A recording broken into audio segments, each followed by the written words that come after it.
ভারতের জাতীয় সঙ্গীত রচনা করেছেন রবীন্দ্রনাথ ঠাকুর। রবীন্দ্রনাথ ঠাকুর 1911 খ্রিস্টাব্দে 11ই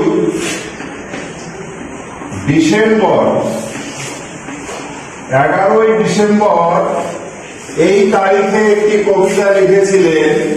কবিতাটির নাম ভারত বিধাতা।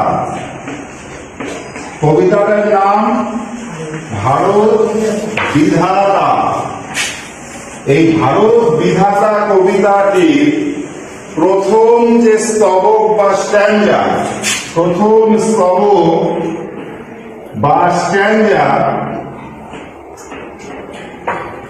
এই অংশটুকু ভারতের জাতীয় সঙ্গীত হিসেবে সংবিধান সভা বা কনস্টিটিউয়েন্ট অ্যাসেম্বলি 1950 সালের 24 জানুয়ারি তারিখে ভারতের জাতীয় সঙ্গীত বা ন্যাশনাল অ্যানথেম হিসেবে গ্রহণ করে।